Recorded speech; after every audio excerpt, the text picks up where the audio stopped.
Hello friends, welcome back to mom's semi food kitchen channel. ఇవాల్టి special recipe మోదుగలు ఉండ్రాళ్ళు. మనం వినాయక చవితి వచ్చేస్తుంది కదా, వినాయక చవితి కోసం ఎక్కువ టైం ప్రసాదాలు చేయడానికి కేటాయించకుండా చాలా తక్కువ టైంలో 5 టైప్స్ ప్రసాదాలు చేసేసుకోవచ్చు. దాన్ని ఏ విధంగా ప్రిపేర్ చేసుకోవాలో చూద్దాము. ముందుగా స్టవ్ ఆన్ చేసుకొని స్టవ్ మీద ఒక ప్యాన్ పెట్టుకొని ప్యాన్ హీట్ చేసుకోవాలి. అందులో 3 to 4 టేబుల్ స్పూన్స్ వరకు నెయ్యి వేసుకొని నెయ్యిని కాస్త మెల్ట్ అవ్వనివ్వాలి. నెయ్యి మెల్ట్ అయ్యి హీట్ అయిన తర్వాత ఇందులో ఎగ్జాక్ట్గా ఒక కప్పు పచ్చి కొబ్బరి తురుముని వేసుకోవాలి. ఇప్పుడు ఈ పచ్చి కొబ్బరి తురుముని నెయ్యిలో ఫ్రై చేసుకోవాలి.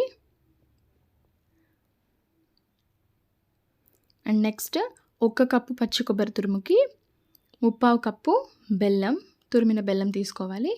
స్వీట్నెస్ ఎక్కువగా ఉండాలి అనుకుంటే 3/4 కప్ తీసుకుంటే సరిపోతుంది, లేదు నార్మల్గా ఉంటే సరిపోతుంది అనుకుంటే 1/2 కప్ బెల్లం తీసుకోవచ్చు.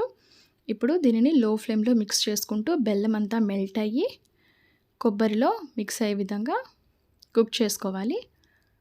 5 మినిట్స్ తర్వాత మనకి బెల్లం అంతా మెల్ట్ అయ్యి ఈ విధంగా కొబ్బరి లౌజ్ లాగా తయారైపోతుంది. ఇందులో మంచి ఫ్లేవర్ కోసం యాలకులు యాడ్ చేసుకోవాలి, యాలకుల పౌడర్. అండ్ ఇందులో గుప్పెడు జీడిపప్పు పలుకుల్ని కూడా వేసుకోవాలి. వేసుకొని ఒకసారి అంతా మిక్స్ చేసేసుకొని స్టవ్ ఆఫ్ చేసేసి ఈ కడాయిని పక్కన పెట్టేసుకోవాలి. నెక్స్ట్ స్టవ్ మీద వేరొక ప్యాన్ పెట్టుకొని అందులో 1 కప్ వరకు వాటర్ వేసుకోవాలి.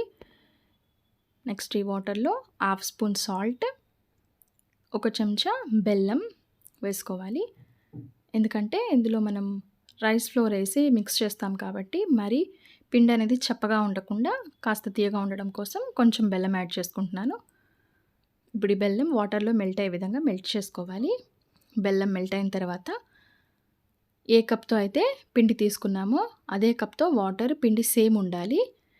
ఇప్పుడు ఈ పిండిని ఇందులో యాడ్ చేసుకొని మిక్స్ ఇలా పిండిని మిక్స్ చేసేసి దీని మీద మూత పెట్టేసి స్టవ్ ఆఫ్ చేసేసుకోవాలి. 5 మినిట్స్ తర్వాత పిండి చల్లారిన తర్వాత పిండి మొత్తం ఒక ముద్దలాగా చేసుకోవాలి. ఈ విధంగా పిండి సాఫ్ట్గా ఉంటేనే మనకి కుడుములు అనేవి సాఫ్ట్గా వస్తాయి, లేకపోతే పిండి అనేది ముక్కలు అయిపోతుంది. నెక్స్ట్ కొద్దిగా పిండిని తీసుకొని ఈ విధంగా మోదుగలను తయారు చేసుకోవాలి. ఇలా ఒక చిన్న పూరీలాగా పిండిని ప్రెస్ చేసుకొని అందులో మనం ముందుగా చేసి పెట్టుకున్న కొబ్బరి స్టఫింగ్ని ఇందులో పెట్టుకొని ఈ విధంగా మోదుగలని రెడీ చేసుకోవాలి.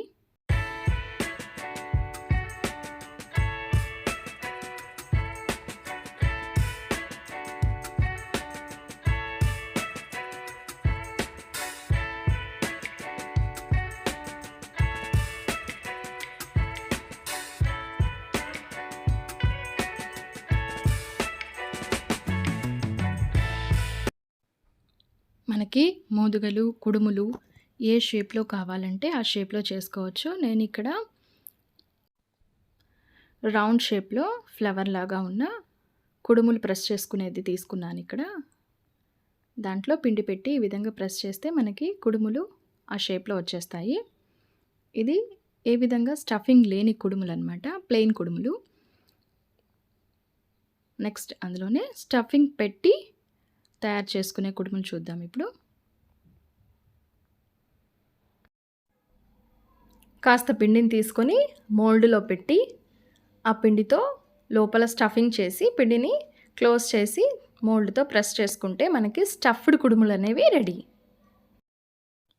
స్టఫ్డ్ కుడుములు అనమాట. అదేవిధంగా అన్నీ రెడీ చేసి పెట్టుకోవాలి. నేను ఇక్కడ 3 టైప్స్లో రెడీ చేసి పెట్టుకున్నాను.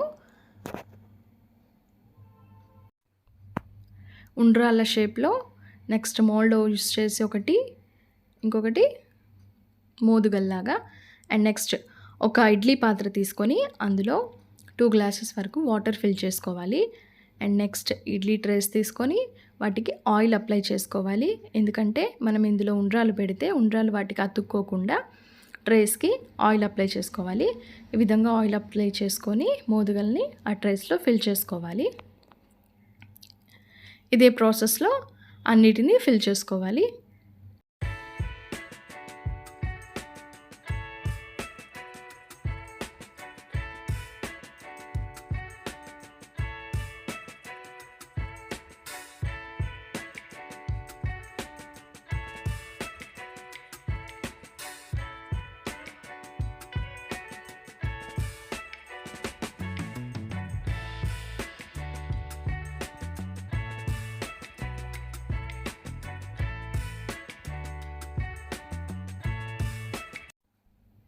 అన్ని ట్రేస్‌లో ఫిల్ చేసుకున్న తర్వాత వాటిని ఒక స్టాండ్‌కి పెట్టేసి, ఆ స్టాండ్‌ని ఈ ఇడ్లీ పాత్రలో పెట్టేయాలి.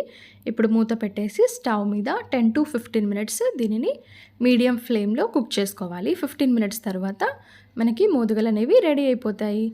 ఇప్పుడు వీటిని కాస్త చల్లారనిచ్చి ఒక ప్లేట్‌లోకి తీసుకోవాలి. అంతేనండి, మన ఉండ్రాళ్ళు, మోదుగలు రెసిపీ రెడీ అయిపోయింది. వినాయక చవితికి ఎన్ని ప్రసాదాలు పెట్టినా ఉండ్రాళ్ళు మాత్రం పెట్టకపోతే వినాయక చవితి పూజ అనేది కంప్లీట్ అవ్వనట్టేనండి. ఎందుకంటే ఉండ్రాళ్ళనేవి వినాయకుడికి చాలా ప్రీతికరం కాబట్టి ఇవి మాత్రం మిస్ చేయకూడదు. అందుకే ఈజీ అండ్ సింపుల్గా తక్కువ టైంలో 3 టైప్స్‌లో ఉండ్రాళ్ళని రెడీ చేసి పెట్టుకుంటున్నాం. అంతేనండి. మీకు కనుక నా ఛానల్ నచ్చినట్లయితే నా ఛానల్‌ని సబ్స్క్రైబ్ చేయడం మాత్రం అసలు మర్చిపోవద్దు.